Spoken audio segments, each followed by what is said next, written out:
Welcome to I Just Don't Know, a podcast where we try to learn something new, challenge my opinions, and hope to make the misinformed informed. I can openly say I've spoken when I did not need to, been unnecessarily controversial, and shared my misinformed opinion, thinking it was not. My name is Rob Clearlow, and in this podcast I discuss topics, events, emotions, and stories in time that I thought I knew, but in fact, I just don't know. This episode is about awkward exchanges, eye contact, and those anxious moments when you need to decide whether to go in for a hug or a handshake. Meeting new people is part of most people's lives, and it is inevitable we will add to our endless list of friends, colleagues, randomers, and passers-by you will meet. It can ebb and flow how often though. You might meet large groups at events, or goes days, weeks, and even months meeting no one new, sticking with a core group of friends or family. And so in this episode, I'll be talking about first impressions, because we are likely going to make thousands of first impressions in our lifetime, and it is so difficult to know how they go and what to do next time. Listen to find out how I've tried to make sense of all of this. My assumption in this podcast on first impressions is that I try to make an effort when I meet new people, as most people do. And it is something I've said and been told I enjoy. Specifically, I mean meeting new people. I always go out my way to try and do so. I'm curious to learn how they think differently, what they might have in common with me, and how they fit into the interlinked web of the world and where we all live together, and we have those sort of random connections that are always a nice surprise. However, when being honest with myself, I'm not consistent with this effort to try and make a good first impression, whatever that is. And I can assume that perhaps my past successes of making a good impression with certain people and my general experience of learning how to make a good impression theoretically actually means that I'm not consistent with this effort, as I've just said. So I'm going to explore that and look at perhaps why that is. And so listen to find out how I pick this apart and learn a little bit more about first impressions.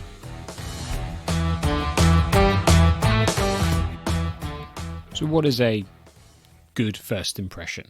So that's the first thing we're going to look at here. And I've read up a little bit about what people have analysed certain cultures to classify as a good impression. I've looked a little bit at other people that I think give a good impression, and I've asked around some people and what they think is a good impression, good first impression to be precise. And so first off, it's the entrance, and apparently positive energy and is so important here. And your entrance is the first time anyone notices you. And it's so, therefore, it's not what some people assume, which is your first impression is how you speak and what you say. Your first impression is your entrance. And arriving with positive energy, confidence, is vital in giving off a good first impression in some cultures. And we'll come back to how that perhaps differs depending on where you are in the world and which group of people you are with, because it's very, very complex. But the entrance is a keynote to think about. It's said that if you bring one energy level above the average person in the room, I came across, don't know what an energy level is, but that means you don't take it too far, but you elevate the room around you. And I'll come on to that important word there, elevate, because that is vital in order making an impression on other people. The second one is the space around you, the physical presence. And this is a big thing now with coming back to real life, of not as much doing things online and coming back to meeting people more in person, meeting people at work in person instead of virtually through sort of Zoom or Teams calls. Taking up the space around you is really important, and I saw that apparently you can give a really good first impression by not hiding away arms folded, but actually spreading your hands and your body in the space that has been given to you or around you. But this is a slightly contentious one because everyone knows if you arrive with your arms folded and you're a stroppy teenager that maybe you clearly don't want to be talked to, and you don't give off a very good first impression. And if your arms are folded in anyway in the UK, it suggests you're a little bit standoffish, and I think the same applies in sort of the US Western culture as well. But in terms of taking up your space, with whether it's you cross your legs or you put your hands on the chairs around you, sometimes that can come across badly, and it has to be balanced. But I get that, and I think sometimes I don't necessarily use the space around me. I do when I'm perhaps sit down, but standing, putting your hands out, I think it's easy to try not to take up that space, and your hands and your arms actually say a lot without they say a lot without you having to say any words.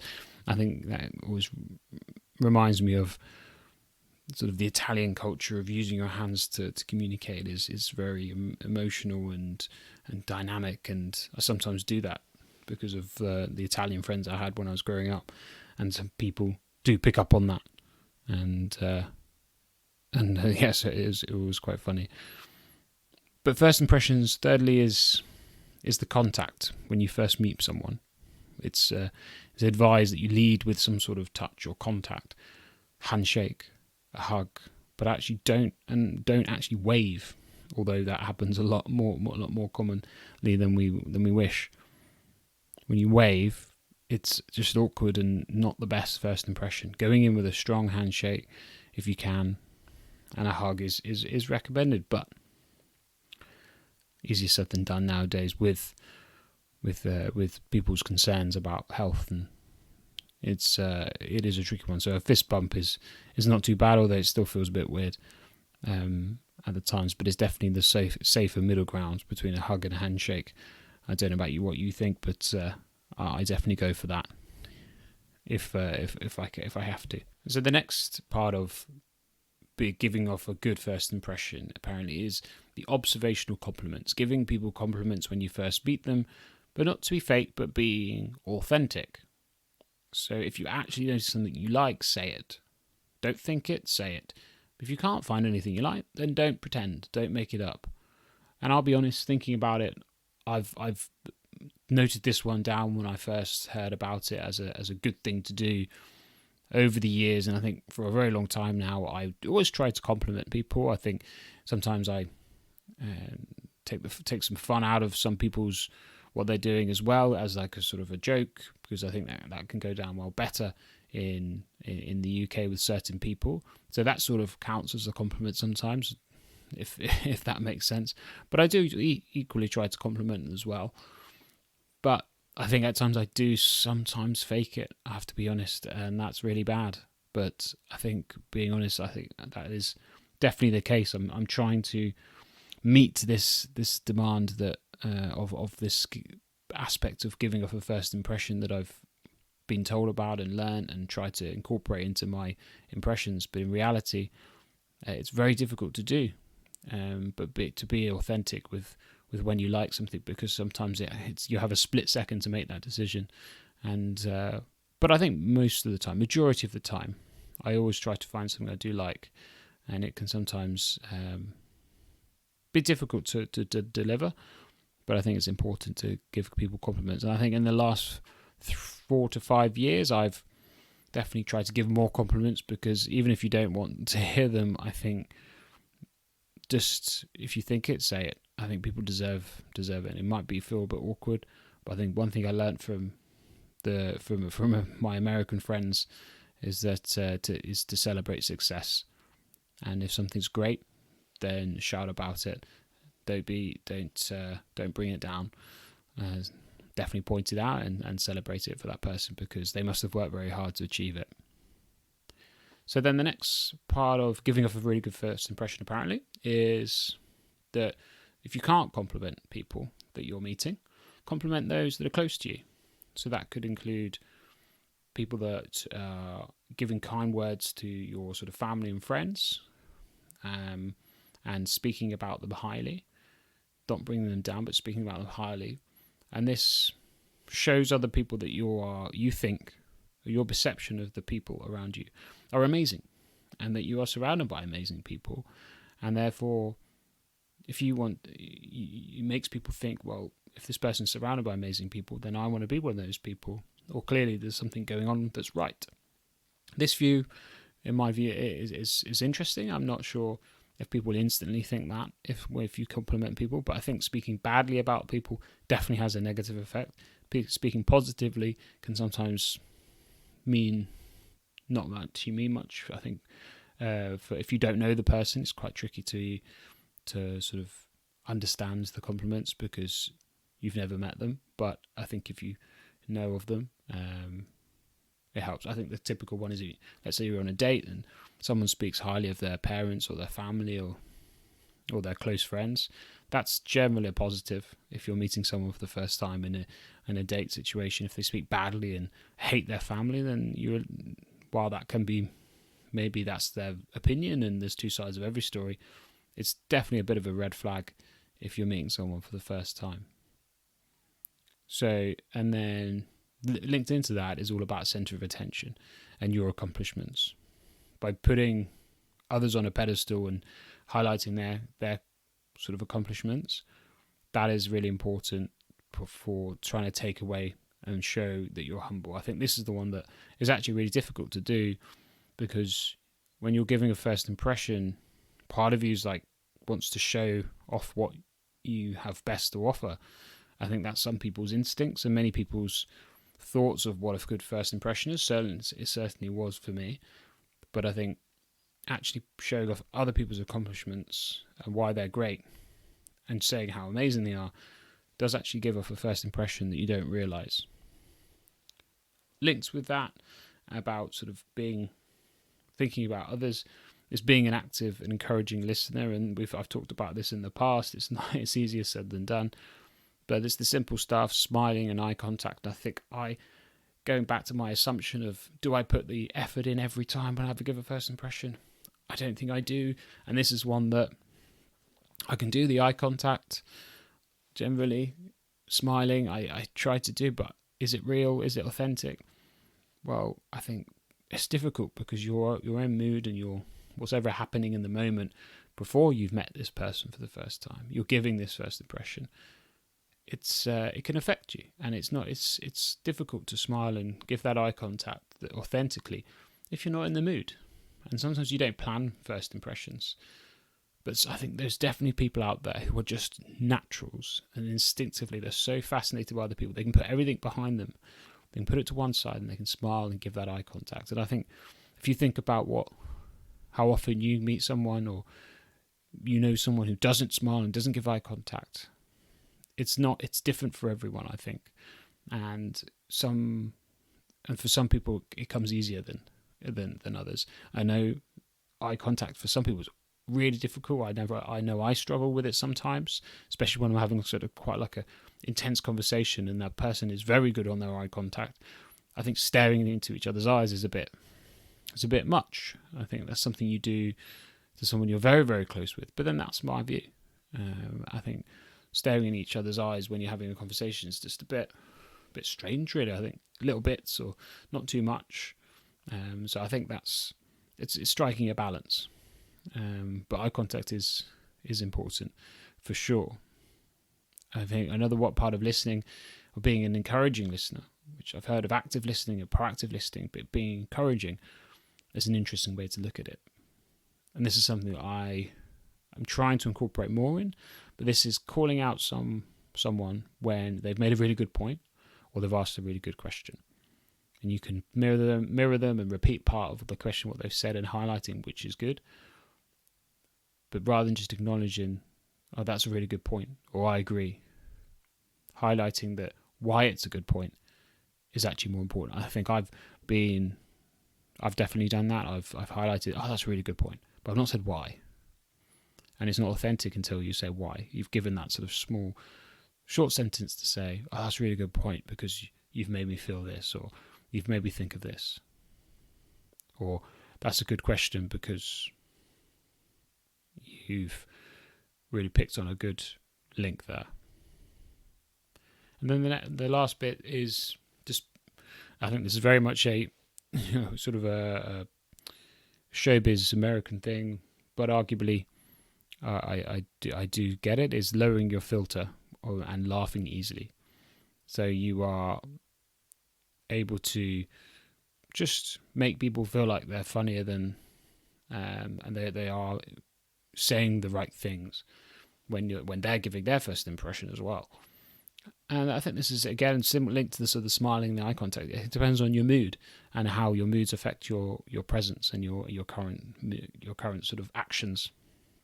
Because for some people, it just overwhelms them, their mood or whatever's going on. And to be able to manage how you find things are funny is very difficult to do. And I think there's definitely an element of sort of, this is inherent, and some people are better at this than others, just naturally. But trying to actively incorporate this, I don't know. I'm definitely going to try and give it a go. I've done it when you're a bit nervous and you meet people that you know are important, but to do this consistently that's hard. And so, sort of finishing it off then, of supposedly what is a good first impression based on the internet and what I've just sort of been gathering, is it's not necessarily about you being funny and charming and saying the right things. And a big part of me sometimes thinks saying the right things is the most important, because I'm trying to be a purist and think about the words, not how they're delivered or sort of how you're doing it, because the words are the content. But I think I have to really sort of go back on that view that I've had, I'd say, in the last few years, which is bad. It's not bad, it's just not diverse enough. Is that it's not about you saying the right things at the right time or in the right way, to extend it that far. It's actually making the other people feel like they are funny, they are saying the right things, and they are charming. And so incorporating all of the things I've just said, that is what supposedly is a good first impression. And bringing all those things together with a balance, not robotic, authentic as it can be, living in the present. And it's very difficult to get it right every time, I think. There's definitely people who are naturally better at it, but you can slowly incorporate some things, be more aware, be more emotionally intelligent to bring those things in, and your first impressions will change and your effect on people will change. So that's really interesting, but we'll pause there. I'm going to look into a bit more challenging things that might cause first impressions to be a lot harder and a lot less simple as the theory and basic points that I've just made. So it's easy to say, I think, that we are more insecure, jealous, and selfish and fearful than we let on in all conversations and interactions with other people that we might meet. Occasionally, when with people that we know really well, we are more open with what we want to say. We are more honest with the feelings and thoughts that we have, and we open up about the things that we don't really want to reveal to the rest of the world. And getting to that point with someone and giving off that impression that you could say, as they being authentic or being honest, and as they say, be open, is very difficult to achieve. And I've been sort of thinking about it and exploring possible ways of that is achieved. And I think there's 3 areas that I sort of have put together that can help get to this point, especially in your interactions with other people. And I think I'm going to be thinking about and incorporating to make sure I utilize these areas to achieve that and show off that area, that I'm being as close to my authentic feelings as is sensible and suitable. So the first one is setting clear boundaries and being direct with them. I think breaking that down into two parts, being direct is easier said than done, but some people are quite natural at it, some people avoid it as much as they can. But being direct and saying exactly what you're saying, rather than being subtle or beating or sort of going around an issue, being direct is so important when doing this first thing, which is setting clear boundaries.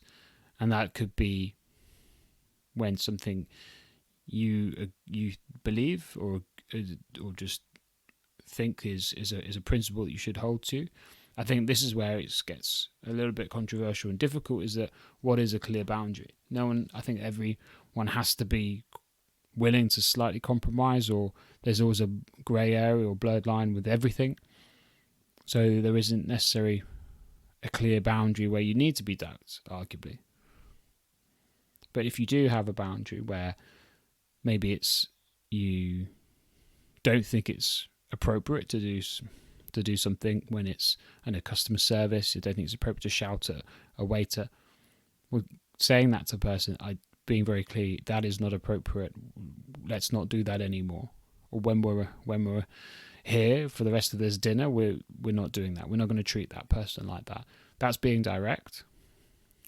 Most people, though, have that boundary and they want to set it, but being direct is easier said than done. But supposedly, if you're not direct, the effect of setting clear boundaries is not necessarily achieved as well. Second area is don't try to agree with everything when you've just met someone.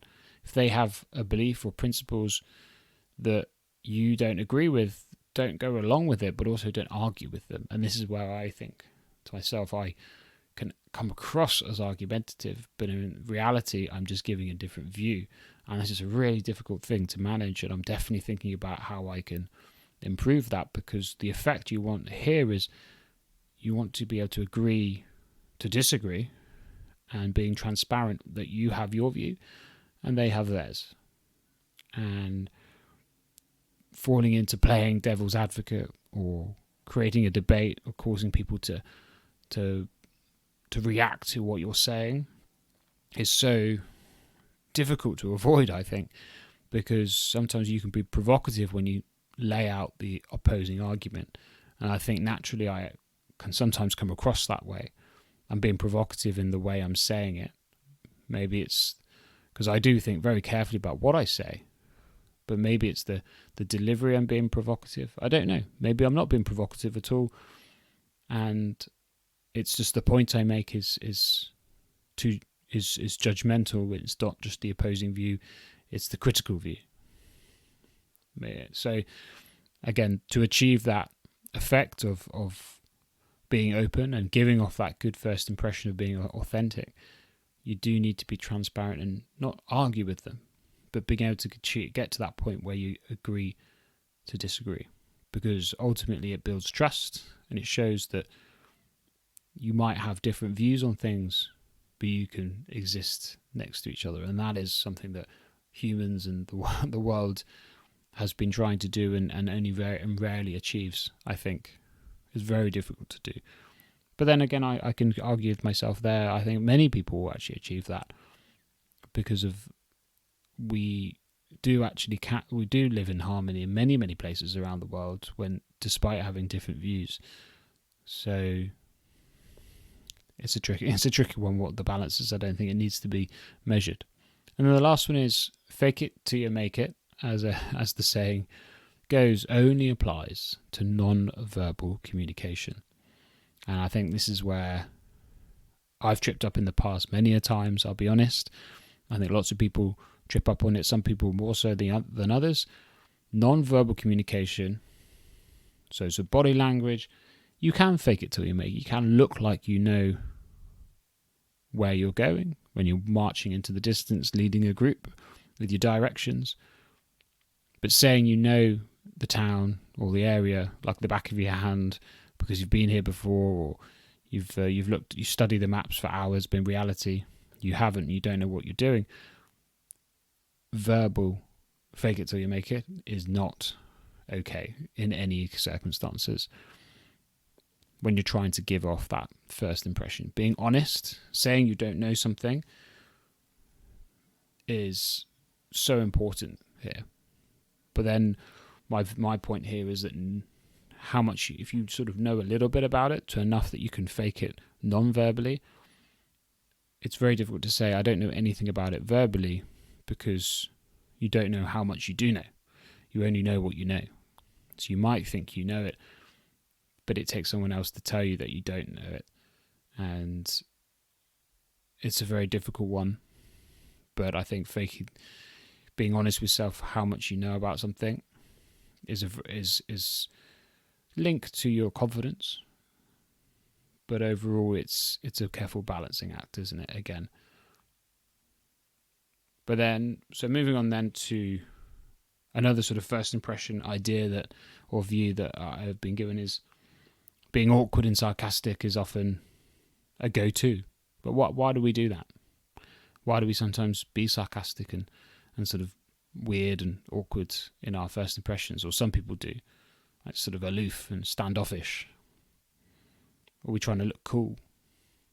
But I think some cultures appreciate that not overdoing it on your first impression, letting people warm up to you, letting each other warm up to your presence and just being there. I think some people like that, especially those that had struggle with trust or struggle with understanding other people's sort of habits and understanding their views, or they don't hear many views often on different things or the way people behave. It allows the sort of the gradual cohesion of two different people. So I think sometimes in the UK culture, we are a bit sarcastic and sort of self-deprecating and modest, that allows people to sort of get rid of the awkwardness, but you're not very open, you don't give away that much, but it's enough, and it takes a while to get to that point of having of that idea of the good first impression, where you properly start to understand who someone is. And that takes me lastly into sort of having the nerves, the anxiety that many people struggle with, and the difficulty when you meet new people. There are many people out there that really struggle with this process, and I think I enjoy meeting new people, but sometimes I'm not in the mood. Sometimes I don't do it very well, as I've said. I don't bring the same energy levels that I would like to, and it can be quite taxing if you do it a lot in quick succession. But there's some people, and I acknowledge this, that hate it, and they like to stick with the people they know. They struggle with trying to navigate new behaviors, and so there are some things that nerves can actually play a big part in first impressions, and being shy and not giving away too much, or having your energy levels quite low, but then following that up with potentially showing off sudden moments of energy, like when I've spoken to someone who's quite shy, and then I find that one topic, that one area that really interests them, like cooking or sport or something like that, traveling around a certain place, or a TV series, and they light up and they show that energy. Well, that's incredibly sort of endearing and likable, and really helps with their first impression on me. And I think it's important that the shyness comes first, but showing that passion when you can is so important, and allowing yourself in that short period, not the entire time, that short period in that first impression can be incredibly likable. But it also shows that you don't necessarily have a great poker face, because when you don't want to talk about something, it's very clear. when you do want to talk about something and you're energized by it, it's very clear as well. Therefore, you show your emotions or your thoughts on your face or in your body language quite clearly, meaning you're probably not a very good liar, and you can be trustworthy, and therefore you make people around you relax. But then that brings it down again back to, you can't just be shy, because while that is endearing a little bit, if you're not engaging at all, you don't engage with the people around you, it's not charismatic. It's not necessarily going to be that as endearing as it could be. And then lastly is owning that nervousness when you can. If you ever get to that point in that first impression where you can be honest and say, well, I am awkward and silly, and I do the wrong things, and I'm weird when I do certain things, and why did I do that when that man asked me that question, or why the waiter came over, I said something strange because I was nervous, I was shy, didn't know what to do in front of people. Owning it and being silly with it is so important and incredibly likable, and you're bringing something that you would think is holding you back into one of your biggest strengths. And that is a great way to turn your nerves into a great sort of strength of yours. So that is another sort of breakdown, a little bit more about first impressions that I've been thinking about.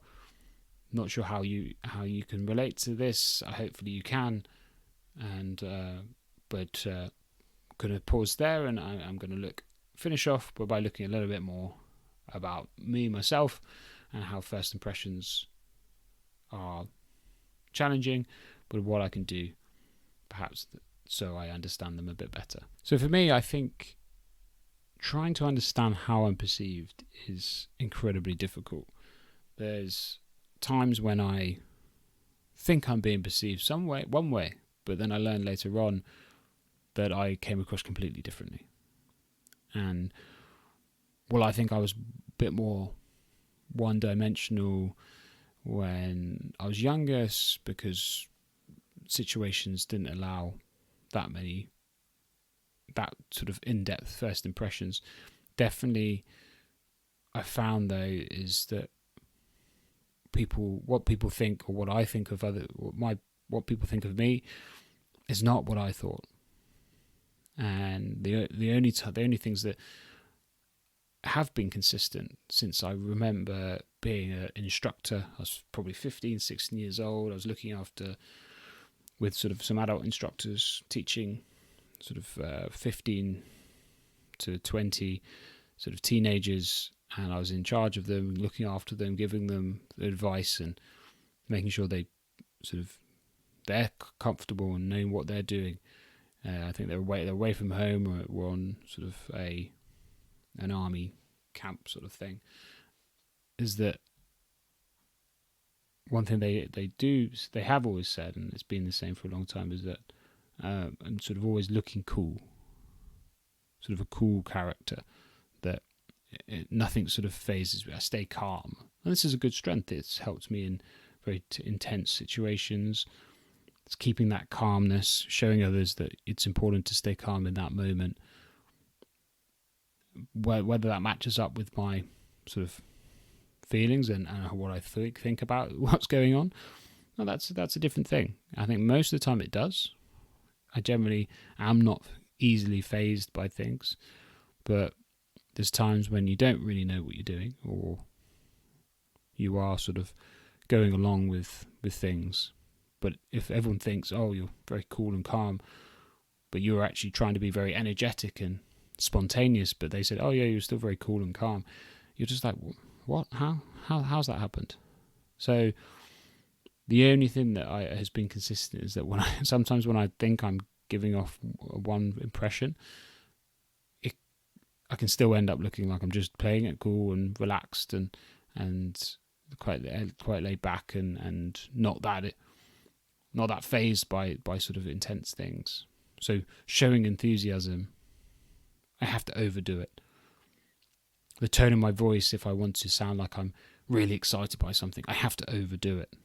I could definitely get complacent with my voice and complacent with the tone of my voice, thinking I am sort of being normal, but in reality it sounds like I'm very laid back, not engaged, playing it cool, not and calm about everything, when I'm supposed to be showing enthusiasm. I'm supposed to be showing energy. So that's definitely one thing that I've definitely noticed is consistent, and that's probably boils down to what my assumption is that I'm not consistent with my energy when I bring it. I give off some good first impressions when I know I need to and I have to, and I think I've done it fairly well. I don't think I'm amazing at it, but I'm definitely above sort of I meet the expectations of most people when I have to in those sort of odd occasions. But when I consistently with other people, I'm not consistent with the energy. I don't show it. I think I'm showing it in some ways, but I'm not actively doing it. I'm not really engaging myself to show it. I think a big part is this podcast itself is definitely along the lines of this topic, a driving force to try and understand how I become better at this, because I've seen people change and show their skills in this. I think in sort of in over the 10-15 years, seeing people transfer from one area of the world into being on, let's say, TV or radio, showing their ability to become stronger listeners, give off better first impressions, be more likable, be better at complimenting people, being more authentic, shows that it's achievable. You can change, you can show that better self, and give off a better first impression, which is I aspire to be able to do fundamentally. And I think what's good is that the physical presence and getting in front of people and being able to see people is helpful. I think the last few years has been caused a lot of people to sort of question how they give off their first impression, because you've had to do it online a lot, which is I think the word I've noted down is suffocating. You're reduced to a number of things: your backgrounds, your supposed eye contact of your camera. I don't know how that even works. Whether you're looking at your notes or another screen, but people don't know people's setup. It's very strange. But now with an actual physical presence, you can use your body language. You can laugh. You can give eye contact. You can show that whether you're relaxed or not. Use the space around you, as I've talked about before. So that is a positive that I'm taking, and I'm trying to do it as much as possible. Again, it's easier said than done. I think the one area, though, that I think I did do well in the past was, I think I was about 15 or 16, and I realised I was turning into a bit of an arrogant teenager. While I was doing well in this or that, I wasn't the best. And there was definitely a time that it was unbearable. I think I was unbearable. I'm pretty sure I was for a very short period. I think I got ahead of myself of growing up, and I think I got called out by some girls at school or something like that. I can't remember now, but I do remember I actively try to hold back that sort of overconfidence of showing what I'm doing, and that overconfidence of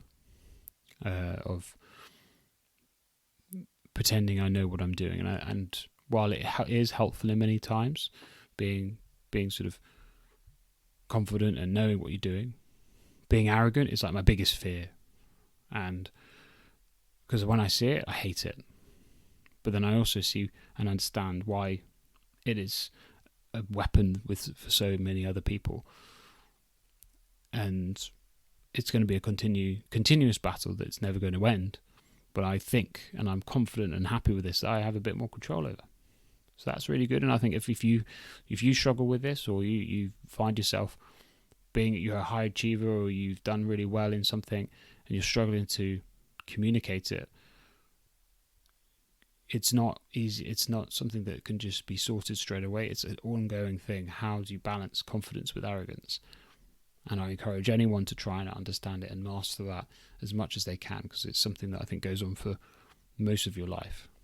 But that's something I feel I do actively try to control and manage. So overall, our experiences and our mood in that moment when we're making that first impression is sort of it's overwhelming, and with the techniques of making good impressions and how to meet people in our minds as well that we've learned through life, all of it buzzing around in our heads, it's a lot in that very fast-paced, in the moment when you first interact with someone.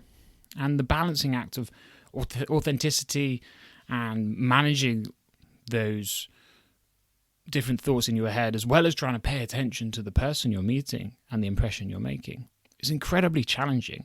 And it's challenging not just in the same way for everyone. It's definitely different for each person, I think. And what I've learned here is that how you overcome that challenge is very personal, and how you manage your first impressions is very personal as well. So it's definitely easier said than done, that you implement all the techniques that you've learned, you maintain your sort of consistent sort of effort in presenting yourself in a way that you want to, and your efforts to not let your mood in that moment or in that day affect or diminish your efforts in making a good first impression or the impression that you want. And to achieve that sort of pinpoint accuracy that of getting it right that you can talk about in theory is close to impossible. And so it's the exact nature of other people's views of that impression as well is not going to necessarily match up with what you think your first impression is. But ultimately, I think that this balancing act of managing what's in your head and what you know and how to control yourself and give that first impression, mixed with living in the present and being as authentic as you can, but not overdoing the authenticity, thinking back to not overplaying your nervousness, not overplaying trying to be funny, thinking more about the people around you, making them feel. How can you try and make them feel that they're funny, that they can be relaxed?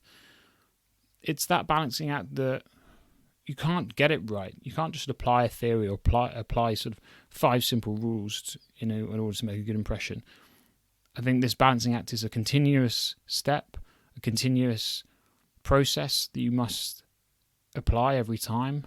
And to be honest with ourselves, it's each effort when you make a first impression, I think, is actually what I've learned, is very separate to previous first impressions.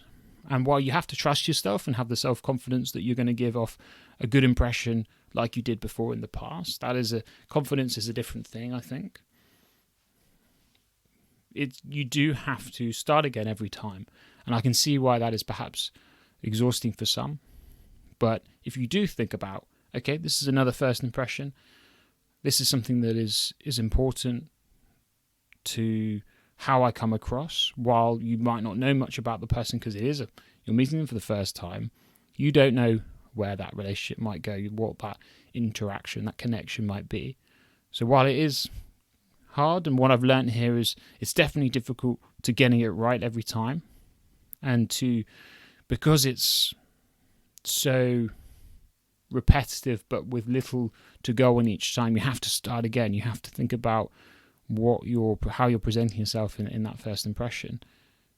That don't be so hard on yourself. It's not right to get it right every time. And so what I've learned there is that while I've definitely assumed that in the past, that because I've had those past experiences that have been successful first impressions, I mustn't arguably say get complacent, but overall I mustn't not put that effort in consistently. And I think that is the key thing, and that's what I've learned in this sort of exploration of first impressions. And so I've been making lots of first impressions recently in the last few months, and I think part of me was beating myself up that I wasn't getting it right every time, but actually reflecting this and talking about it here, I realized that getting it right every time, as I've said just then, is not necessarily going to happen, and not to be so hard on yourself. So hopefully everyone here has enjoyed that and learned a little bit from that as well. And so if you like that, thank you so much for listening, and I look forward to recording the next episode. Thanks so much.